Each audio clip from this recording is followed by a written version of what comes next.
सबसे पहले मेरा आप सभी को प्यार भरा प्रणाम। मैं मधु जोशी स्वागत करती हूँ आपका अपने YouTube चैनल मधु गढ़वाली 121 पे। तो दोस्तों, आज की वीडियो में मैं आपको श्रावण मास महात्म्य का 9वां अध्याय सुनाऊंगी। आप भी मेरे साथ श्रावण मास महात्म्य का 9वां अध्याय ध्यानपूर्वक और पूरा जरूर सुनिएगा। 9वें अध्याय में शुक्रवार की कथा का वर्णन किया गया है। भगवान शंकर ने सनत कुमार से कहा, अब मैं तुम्हें शुक्रवार की कथा कहता हूँ, जिसे सुनकर प्राणी समस्त विपत्तियों से छूट जाता है। पांडव वंश में एक राजा था जिसका नाम सुशील था। उसके यहाँ कोई संतान नहीं थी। उसकी पत्नी का नाम सुकेशी था। पुत्र न होने के कारण वह उदास रहने लगी। रानी स्त्री स्वभाव के कारण हर महीने कपड़ों को अपने पेट पर बांधकर पेट की वृद्धि करती रही। इस प्रकार साहस के कारण स्वयं प्रस्तुति के अनुसार सुकेशी किसी गर्भवती स्त्री को खोजती रही। संयोगवश उसने गर्भवती पुरोहित की पत्नी को देखा। कपटी रानी ने प्रसव के समय में दाई का कार्य करने वाली अन्य किसी स्त्री को इस काम के लिए नियुक्त किया। उस दाई को एकांत में बहुत सा धन दिया और अपने गर्भ के अनुकरण की सब बातें कह सुनाई। पुरोहित की पत्नी का प्रसव का समय नजदीक आया। वह सुन उसी तरह दाई ने भी अपने वचन का पालन किया। पुरोहित की पत्नी दाई की बात नहीं जानती थी, अतः वह दाई की बातों का पालन करती थी। दाई ने पुरोहित की स्त्री के नेत्रों पर पट्टी बांध दी और उसके उत्पन्न हुए पुत्र को रानी के पास भेज दिया। इस प्रकार रानी के पास उस पुरोहितानी के पुत्र के पहुंच जाने की किसी को कानों कान खबर न हुई। इस नाटक को कोई न जान सका। रानी ने अपनी दासियों द्वारा राजा को खबर कर दी कि उनके यहाँ लड़का पैदा हुआ है। उधर दाई ने पुरोहितानी के नेत्रों से पट्टी खोल दी। वह अपने साथ मांस की एक पिंडी लाई थी। दाई ने पुरोहितानी को वह मांस की पिंडी दिखाते हुए कहा, यह अनिष्ट हुआ है। अपने पति से इसकी शांति करवाना। पुत्र नहीं हुआ तो न सही, तुम्हारे प्राण तो बच गए। पुरोहित की स्त्री सोचने लगी, कहीं दाई ने मेरे साथ कपट तो नहीं किया। राजा ने जब पुत्र उत्पन्न होने की बात सुनी तो जात कर्म आदि करके ब्राह्मणों को गज अश्वरथ आदि दान में दिए। जो बंदी खाने में बंद थे सबको छोड़ दिया। राजा ने उसका नाम प्रियव्रत रखा। श्रावण मास प्रारंभ होने पर पुरोहित की स्त्री ने शुक्रवार के दिन भक्ति द्वारा जीवंतिका की पूजा अर्चना की। दीवार पर बहुत से लड़कों के सहित जीवंतिका की तस्वीर बनाई और 5 दीपक जलाकर पुष्पमाला से पूजा अर्चना की। गेहूं के आटे के दीपक बनाकर जलाती और स्वयं भी गेहूं के आटे को शुद्ध घी में पकाकर भोजन करती। भोजन के पश्चात जीवंतिका से प्रार्थना करती, जहाँ पर भी मेरा पुत्र हो उसे सुरक्षित रखना। इस प्रकार प्रार्थना करने के पश्चात वह कथा सुनती और यथाविधि नमस्कार करती रही। जीवंतिका के प्रसाद से वह बालक राजा के यहाँ चांद की तरह बढ़ने लगा और जीवंतिका उसकी रात दिन रक्षा करने लगी। कुछ समय बाद राजा का स्वर्गवास हो गया। पितृभक्ति पुत्र ने पिता की पारलौकिक क्रिया संपन्न कराई। इसके बाद मंत्रिमंडल ने उसको राज सिंहासन पर बिठा दिया। उसने कुछ काल तक राज्य का शासन भली भांति किया। इसके बाद वह राज्य का भार मंत्रियों को सौंपकर पितृ ऋण से मुक्ति पाने के लिए गया जी को रवाना हो गया। उसने यह यात्रा कार्पटिक वेश में की थी। रास्ते में वह किसी गृहस्थी के घर पर ठहरा। उस गृहस्थी के यहाँ पुत्र हुआ था।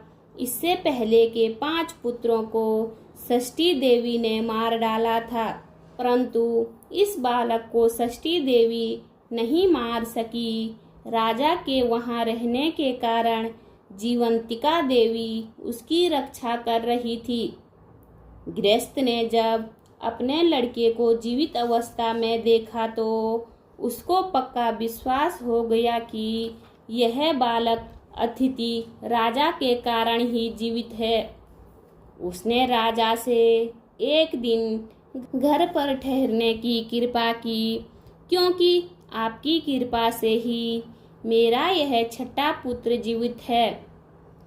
गृहस्थ के प्रार्थना पर राजा एक दिन के लिए उनके यहाँ रुक गया।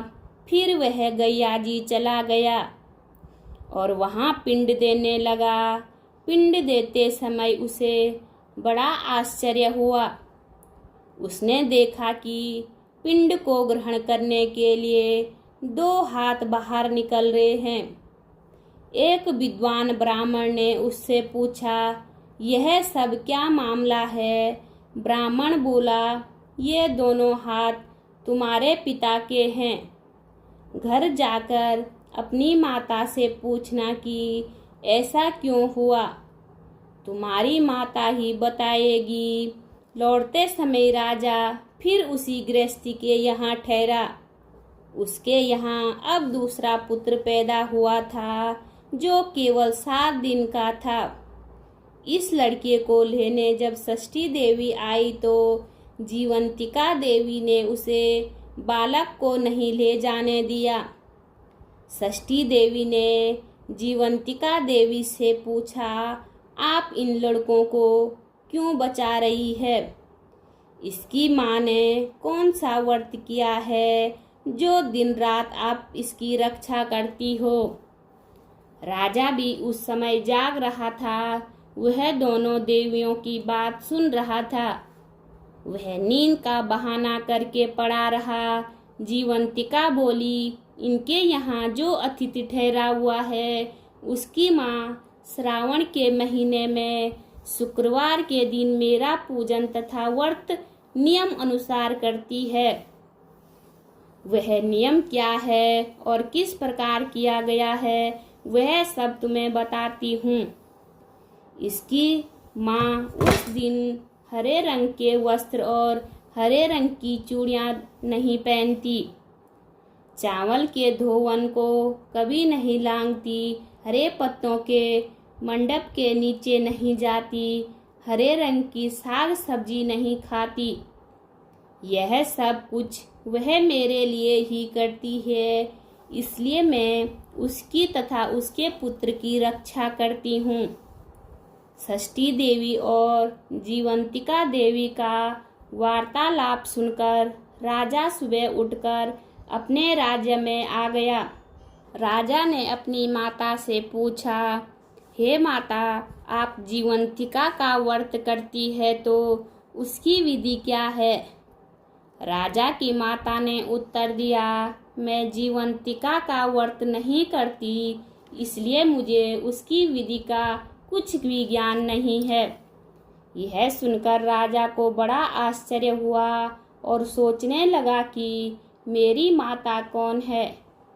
राजा ने गया यात्रा के फल प्राप्त ब्राह्मणों तथा सुहागिनियों को भोजन कराने की इच्छा प्रकट कर उनके यहाँ हरे वस्त्र, हरी चूड़ियाँ आदि परीक्षार्थ भिजवाए। दूत ने सबके यहाँ संदेश दिया कि आप सब राजा के यहाँ भोजन करने आए।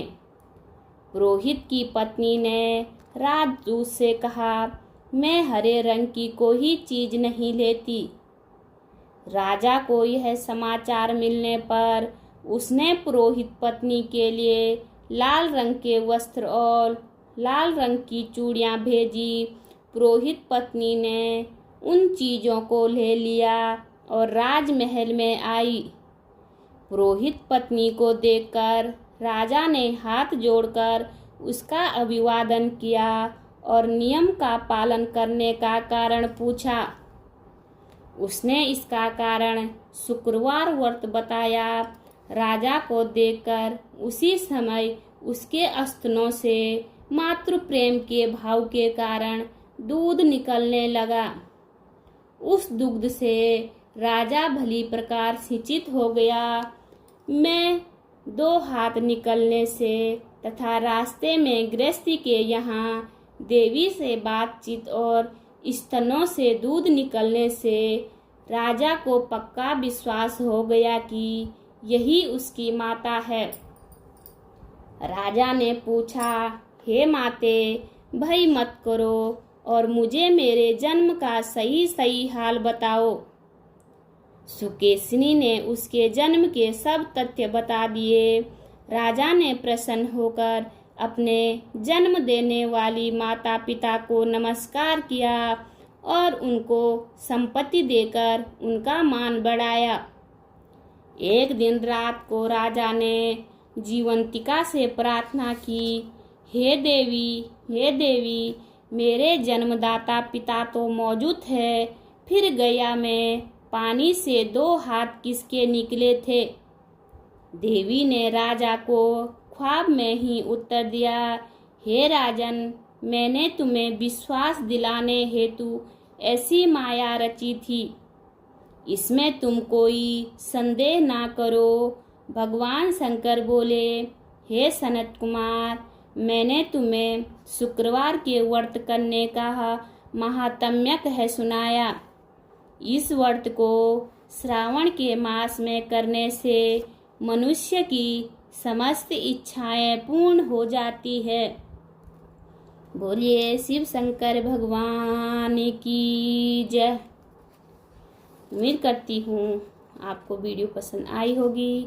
वीडियो पसंद आए तो वीडियो पे लाइक कीजिए, कमेंट कीजिए, अपने दोस्तों के साथ शेयर कीजिए। चैनल पे नए हो तो सब्सक्राइब ज़रूर कीजिए। मैं मधु जोशी मिलती हूँ आपको अगली वीडियो में। तब तक के लिए बाय बाय, धन्यवाद।